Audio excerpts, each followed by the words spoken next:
El tema de hoy es Jesús, el plan de salvación. ¿Sí? A través de nuestra vida cotidiana, nosotros pues obviamente tenemos la manera pues de planear pues nuestro día a día, que pues para ir al trabajo, para ir a comer con un amigo, una amiga, tu esposa, familia. Igual también tienes, pues planificas que vas a hacer un viaje pasando el charco de aquí y pues igual planificas pues prácticamente todo tu itinerario. Entonces, pues todo esto que para nosotros pues es algo cotidiano, Dios también tenía un plan desde el inicio. Bueno, ahorita vamos a ver con respecto al inicio, porque la palabra dice que era un plan eterno. ¿Sí? Entonces vamos a ver la definición de plan, por favor. Voy a leerlo. Un plan es un documento o programa que detalla los pasos y recursos necesarios para alcanzar un objetivo específico. Se elabora antes de ejecutar una acción, es muy importante. Para organizar y guiar su ejecución, anticipando posibles problemas y evaluando la viabilidad. Igual tú desde la planeación puedes saber si realmente vale la pena realizarlo o no. ¿Sí? Puede ser desde una idea general hasta un plan detallado con prioridades, presupuesto, cronograma y responsables, porque igual en una planeación también puedes integrar personas que no nada más seas tú.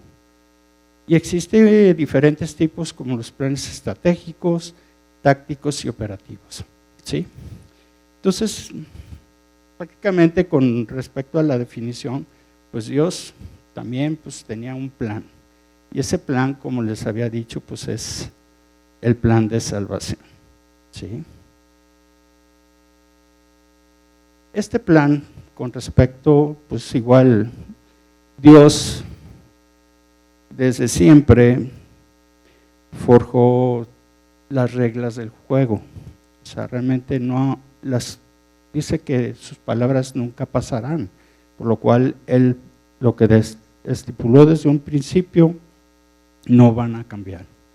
Por esa misma razón, en el transcurso de la vida del hombre, pues obviamente pues el hombre fue diseñado para vivir una vida eterna. Vino el pecado y con él vino la muerte.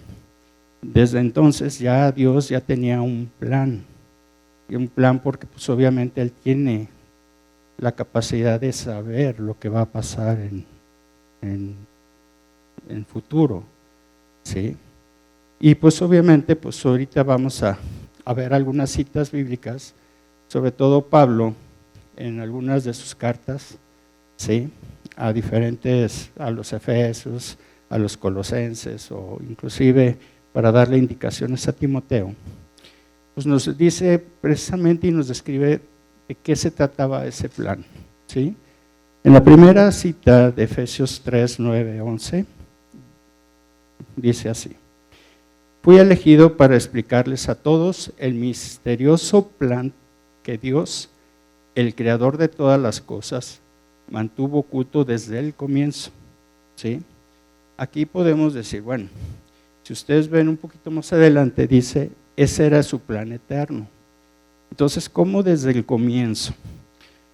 Hemos dicho muchas veces que en la cuestión de las definiciones de la Biblia, como han pasado pues, en algunas traducciones, pues obviamente pues, una sola palabra, sobre todo en el griego, significa muchas cosas. Entonces a veces es necesario ver algo que sea con respecto al texto original para poder, pues obviamente descubrir realmente cuál era la intención de esa oración. En este caso yo, pues en particular uso una Biblia lineal que le dicen, entonces aparece la versión en Reina Valera, etcétera, pero pues también me da los diferentes números con respecto al diccionario Strong y su definición. Entonces aquí, por ejemplo, Lo que dice el comienzo viene de una palabra griega que dice aion, ¿sí? Y eso significa perpetuidad eternamente. Entonces, aquí pues obviamente podemos decir, mantuvo el culto desde la perpetuidad, ¿sí? El propósito de Dios con todo esto fue utilizar a la iglesia para mostrar la amplia variedad de su sabiduría a todos los gobernantes y autoridades invisibles que están en los lugares celestiales. No sé si se dan cuenta que somos nosotros los que hemos sido revelados del plan que Dios tiene y no fue revelado pues, a los seres. Aquí dice autoridades invisibles, ¿sí? Ese es un privilegio que realmente nosotros tenemos, ¿sí? Ese era su plan eterno, que Él llevó a cabo por medio de Cristo Jesús, nuestro Señor, ¿sí? En la siguiente cita vamos a solamente a nombrar lo que es lo que está en negrillas.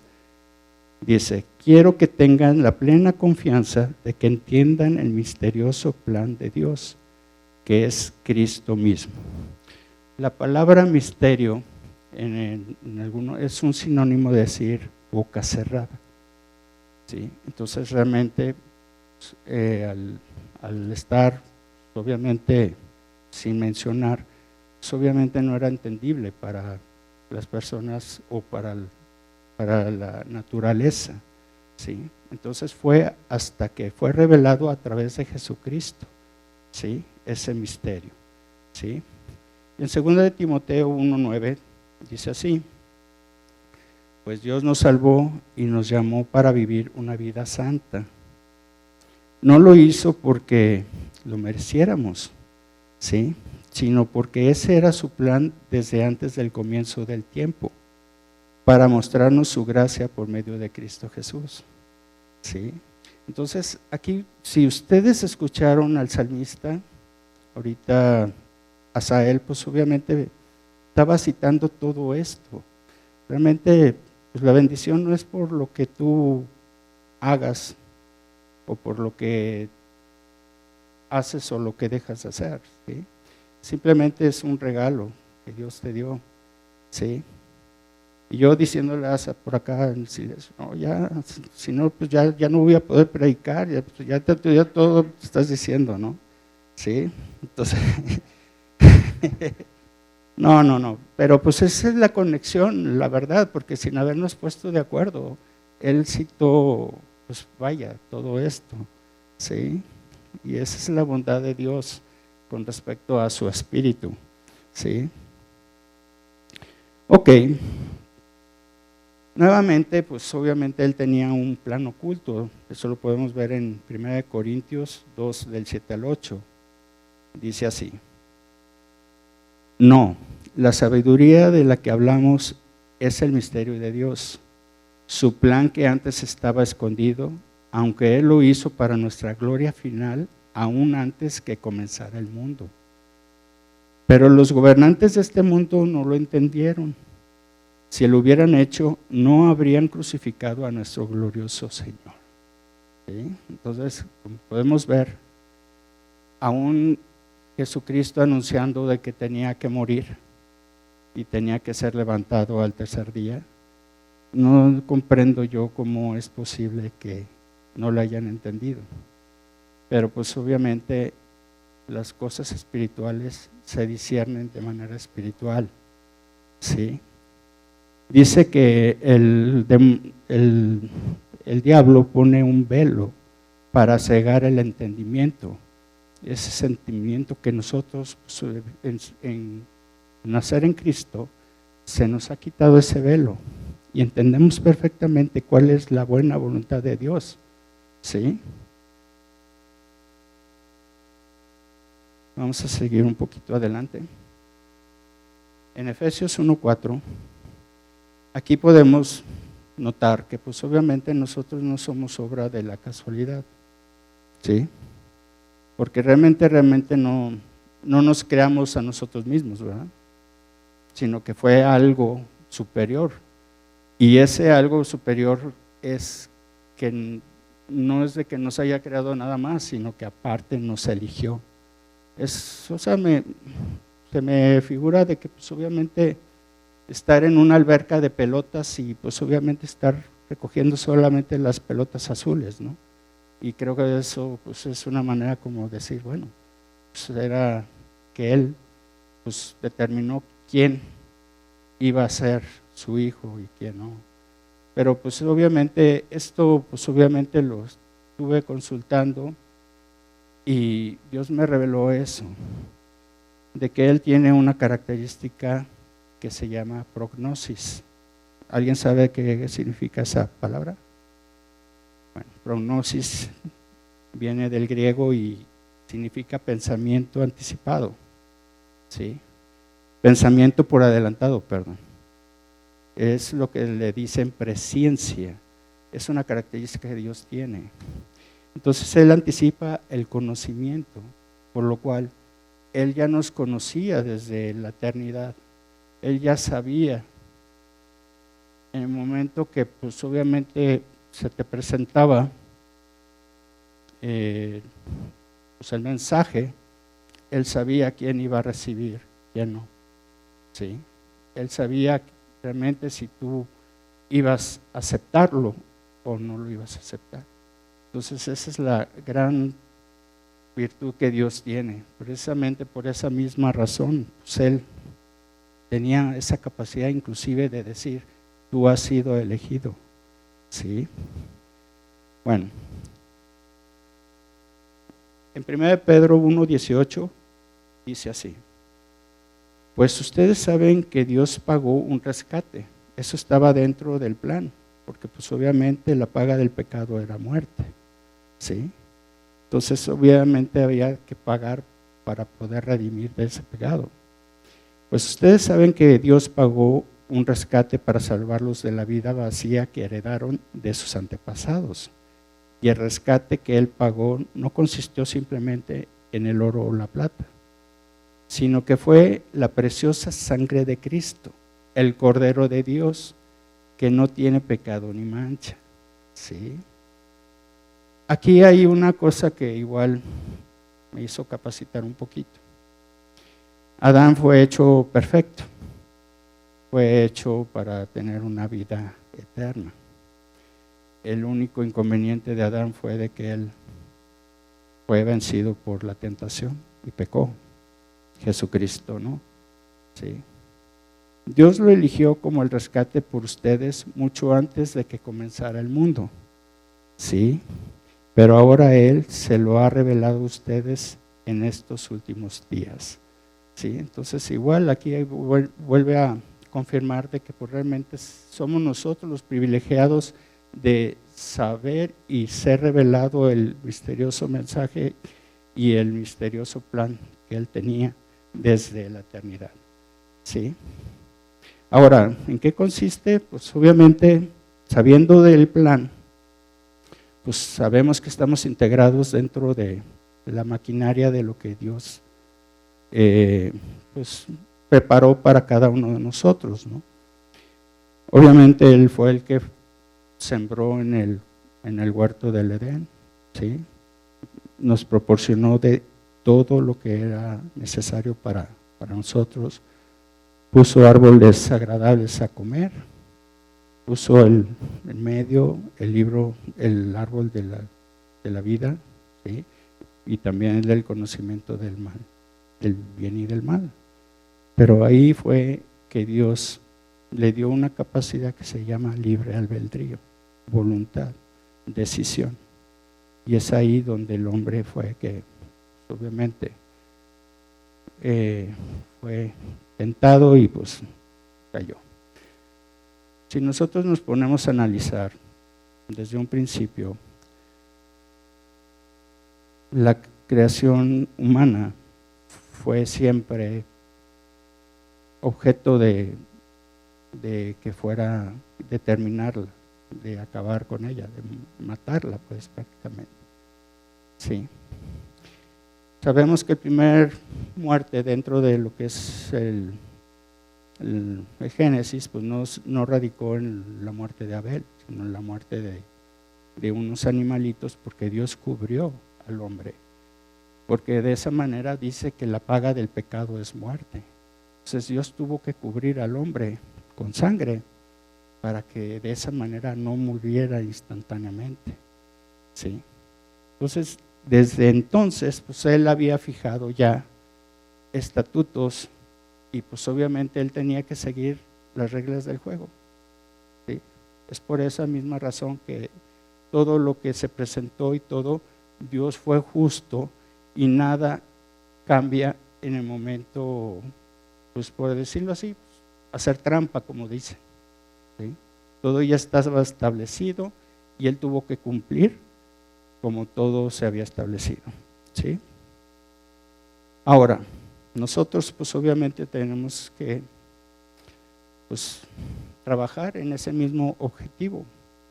Aquí en 1 Corintios 3:6 nos dice la manera como nosotros, hijos de Dios, tenemos que seguir trabajando para lo que es la obtención del reino. La lucha espiritual no comprende en cuestión de estar sacando demonios, etc. No, la lucha espiritual es estar alcanzando vidas para traerlos al reino de Dios. ¿Sí? Entonces, Pablo comprendía perfectamente bien, y en una de esas cartas, de la primera carta de Corintios 3:6 dice: yo planté la semilla en sus corazones y Apolos la regó, pero fue Dios quien la hizo crecer. No importa quién planta o quién riega, lo importante es que Dios hace crecer la semilla.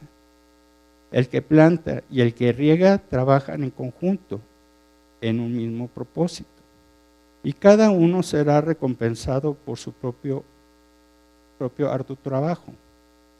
Pues ambos somos trabajadores de Dios y ustedes son el campo de cultivo de Dios. Son el edificio de Dios.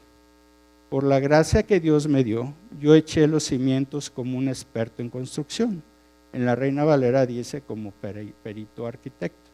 Habíamos dicho anteriormente en otro estudio que comprendía un perito arquitecto, pero no nada más era un arquitecto, sino una persona que avalaba pues, la cuestión técnica y legales de una estructura. Entonces, pues obviamente, sin la firma de un perito arquitecto, una obra como un edificio como este no podría hacerse. Y él decía: yo como perito arquitecto, ahora otros edifican encima, pero cualquiera que edifique sobre este fundamento tiene que tener mucho cuidado, pues nadie puede poner un fundamento distinto del que ya tenemos, que es Jesucristo. ¿Sí? Entonces, el común denominador en todas las citas que hemos dado, todas aplican hacia Cristo. ¿Sí? Eso es algo pues muy importante, porque realmente de eso es que nosotros pues realmente nos movemos. ¿Sí? Él es nuestra cabeza, nosotros somos el cuerpo. El cuerpo, pues obviamente, si ustedes notan, pues tenemos brazos, tenemos manos, tenemos dedos, y cada componente de este cuerpo tiene un objetivo, pero a fin de cuentas sigue siendo el cuerpo, parte del cuerpo. Y esa es la misión que nosotros tenemos que hacer. ¿Sí? Cada quien tiene su misión en cuestión de llevar a cabo el plan, porque es el plan de Dios, no es el plan de nosotros. ¿Sí? Entonces, a diferencia del Antiguo Testamento, ¿sí?, podemos ver que pues obviamente Dios nunca dejó a la humanidad, siempre estuvo al tanto de permanecer al cuidado de lo que Él había creado. ¿Sí? Antes pues podíamos decir que pues obviamente Dios estaba con nosotros, ahora tenemos la ventaja o igual el privilegio de decir Dios está en nosotros. ¿Sí? Por ejemplo, Josué 1:5 dice: nadie podrá hacerte frente mientras vivas, pues yo estaré contigo como estuve con Moisés. no te fallaré ni te abandonaré. ¿Sí? Entonces, ahí vemos que pues obviamente Dios estaba con Josué. Pero, ahora ¿qué dice en 1 Corintios 3:16? ¿No se dan cuenta de que todos ustedes juntos son el templo de Dios y que el Espíritu de Dios vive en ustedes? Sí. Eso igual en el Antiguo Testamento ya estaba profetizado. En Ezequiel 36, 26 y 27 dice así: les daré un corazón nuevo y pondré un espíritu nuevo dentro de ustedes. Les quitaré ese terco corazón de piedra y les daré un corazón tierno y receptivo. Pondré mi espíritu en ustedes para que sigan mis decretos y se aseguren de obedecer mis ordenanzas. ¿Sí? Entonces, ahora, en Juan 14:20, cuando Jesús delante de sus apóstoles está, pues obviamente comentándoles que que les va a mandar al Espíritu Santo. Dice así: cuando yo vuelva a la vida, aún no había muerto, pero sin embargo él ya hablaba en victoria. Él decía, ya vuelvo a la vida. O sea, estaba pues, obviamente por suceder su muerte y su crucifixión, pero pues él ya estaba dando palabras de victoria. ¿Sí? Ustedes sabrán que estoy en mi Padre y que ustedes están en mí y yo en ustedes. ¿Sí? Entonces es algo de lo que tenemos que alegrarnos y pues estar conscientes de eso, que realmente nosotros somos el templo del Dios mismo. ¿Sí?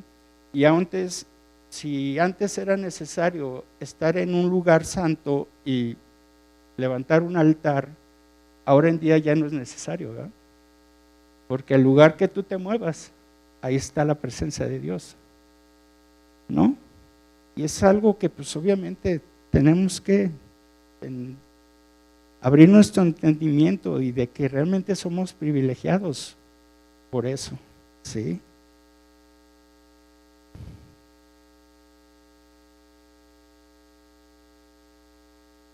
Ahora, el objetivo de nuestra vida es, como les dije, todo marcha conforme al fundamento que es Cristo. Y el objetivo de nuestra vida es glorificar a Cristo. ¿Sí? En Filipenses, de 1:20 al 25, dice así: tengo la plena seguridad y la esperanza que jamás seré avergonzado, sino que seguiré actuando con valor por Cristo, como lo he hecho en el pasado, y confío en que mi vida dará honor a Cristo, sea que yo viva o muera. Pues para mí vivir significa vivir para Cristo y morir es aún mejor. Pero si vivo, puedo realizar más labor fructífera para Cristo, así que realmente no sé qué es mejor. Estoy dividido entre dos deseos. Quisiera partir y estar con Cristo, lo cual sería mucho mejor para mí.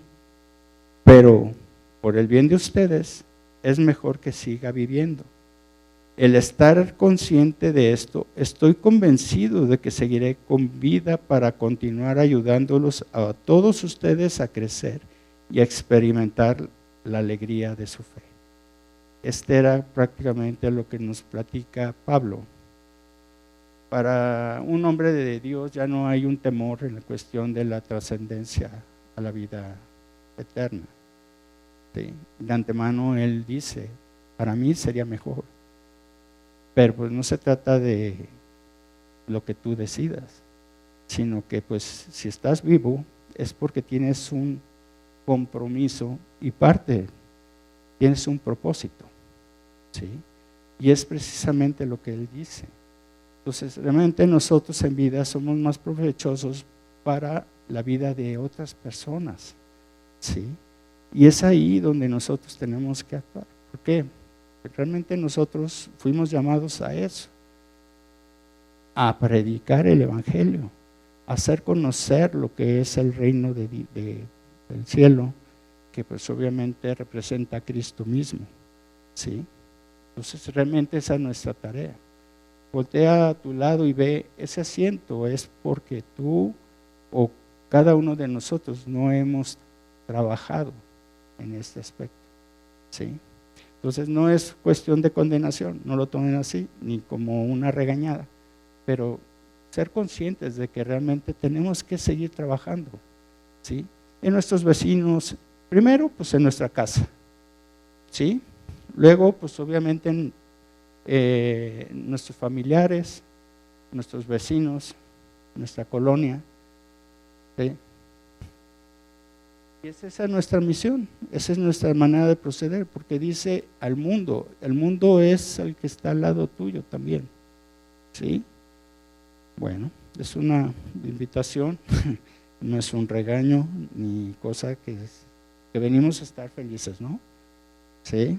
Venimos para escuchar algo agradable y ese es precisamente lo que se significa lo que es la buena noticia, que pues obviamente el Evangelio pues da vida, ¿no? Ok, vemos prácticamente pues al poner a Cristo como el plan maestro, ¿sí? Si se tratara que tú fueras un empresario y pues obviamente llevas a cabo un trabajo y pues obviamente la mayor satisfacción de un empresario es de que su cliente esté contento con la labor que tú hiciste, pero pues, obviamente llega y representa de que pues obviamente el trabajo que hiciste no fue de todo su agrado. Entonces pues obviamente tú tienes que ir, bueno, o escoger a alguien que realmente cumpla para poder hacer que ese trabajo se haga como debe de ser, ¿sí? Y esto precisamente fue el plan. Jesucristo fue el más apto. Él fue, pues obviamente, dice que Dios lo eligió, pero pues igual también hay citas en las cuales Él se hizo voluntario para poder realizar esta labor, ¿sí? Entonces, es como poner, híjole, aquí hay todos los que levantan la mano, tú, ¿sí? Siendo por sus cualidades, siendo por su capacidad, etcétera, etcétera. Y fue así como fue señalado Cristo para poder llevar a cabo este plan, ¿sí? En Colosenses 1:15 dice, Cristo es la imagen visible del Dios invisible. Él ya existía antes de que las cosas fueran creadas y es supremo sobre toda la creación, porque por medio de Él, Dios creó todo lo que existe en los lugares celestiales y en la tierra. Hizo las cosas que podemos ver y las que no podemos ver, tales como tronos, reinos, gobernantes y autoridades del mundo invisible. Todo fue creado por medio de Él y para Él. Él ya existía antes que todas las cosas y mantiene unida toda la creación. Cristo también es la cabeza de la iglesia, la cual es su cuerpo. Él es el principio, aquí no es de tiempo, es de, como decir, principado, es el jefe, ¿sí? Viene de la palabra arge, que significa jefe, principado o magistrado. Entonces, igual, estamos hablando de una eternidad, por lo cual aquí el concepto principio no es cuestión de tiempo. Es supremo sobre todos los que se levantan de los muertos. Así que Él es el primero en todos, o sea, es el supremo en todos, ¿sí? Pues a Dios, en toda su plenitud, le agradó vivir en Cristo. Y por medio de Él, Dios reconcilió consigo todas las cosas. Hizo la paz con todo lo que existía en el cielo y en la tierra, por medio de la sangre de Cristo en la cruz, ¿sí? Si realmente había una distancia entre lo que era Dios y el hombre, pues Él prácticamente vino a hacer esa parte que hizo que se conciliaran esas dos partes, ¿sí? En Colosenses 1:27 dice así, Pues Él quería que su pueblo supiera que las riquezas y la gloria de Cristo también son para nosotros, ¿sí? Los que somos gentiles, ¿sí? Los que no somos judíos. Y el secreto es, Cristo vive en ustedes. Eso les da la seguridad de que participarán de su gloria, ¿sí? Entonces vemos esa distinción prácticamente de que pues obviamente Jesucristo, Él hizo todo y nosotros prácticamente estamos nada más participando de su gloria, de lo que Él pues obviamente cumplió, ¿sí? Y ya para terminar, yo sé que me fui bastante rápido, pero pues igual, ahorita es necesario el Evangelio y llevarlo a cabo, porque realmente de eso fuimos llamados, estar predicando, ¿sí?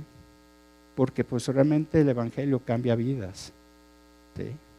Igual, yo soy un testimonio vivo de que pues obviamente la palabra vino a modificar algunas cosas que yo pues, obviamente pues no podía dejar, ¿sí? Entonces pues Él realmente hizo que el rumbo de mi vida fuera diferente, ¿sí? Igual yo creo que cada uno de ustedes tienen ese testimonio de que pues llegó Cristo en su vida y vaya, fue un parteaguas, ¿sí? Fue un yo antes y yo un después, ¿sí? Entonces, lo podemos ver en Colosenses 1:6, Pablo diciendo en esta carta que esa misma buena noticia, o sea, el Evangelio que llegó a ustedes, ahora corre por todo el mundo. Da fruto en todas partes mediante el cambio de vida que produce. Así como les cambió la vida a ustedes desde el día que oyeron y entendieron por primera vez la verdad de la maravillosa gracia de Dios. Sí. Así que desde que supimos de ustedes, no dejamos de tenerlos presentes en nuestras oraciones. Le pedimos a Dios que les dé pleno conocimiento de su voluntad. ¿De la voluntad de quién? De Dios. Y que les conceda sabiduría y comprensión espiritual, que es lo que habíamos hablado. Las cosas espirituales solamente se pueden comprender de manera espiritual, ¿sí? Entonces la forma en que vivan siempre honrará y agradará al Señor. ¿De qué manera podemos agradar a Dios? Que dice, solamente por fe, sin fe es imposible agradar a Dios, ¿sí? Y sus vidas producirán toda clase de buenos frutos. Mientras tanto, irán creciendo a medida que aprendan a conocer a Dios más y más, ¿sí? Pues bueno, ya vemos cuál es el plan. El plan fue nosotros estamos acostumbrados a tener que pues el principio, pero Dios pues es un tiempo kairos, es un tiempo de calidad, no de contabilidad o de decir, inclusive en algunas citas dice antes de los tiempos. Si ustedes se van pues, a la definición griega, dice antes de que se creara el cronos, ¿sí? El tiempo que normalmente nosotros nos manejamos. Cuando tú oras y estás en tiempo con el Señor, pues obviamente estás en un tiempo kairos, en un tiempo de calidad con el Señor. Y no te importan los minutos ni nada de eso, ¿sí? Es tanto que David en uno de sus salmos dice, pues es mejor un día en tus atrios que 1000 fuera de ellos, ¿no? Estar en la presencia de Dios es mejor que cualquier otra cosa, ¿sí?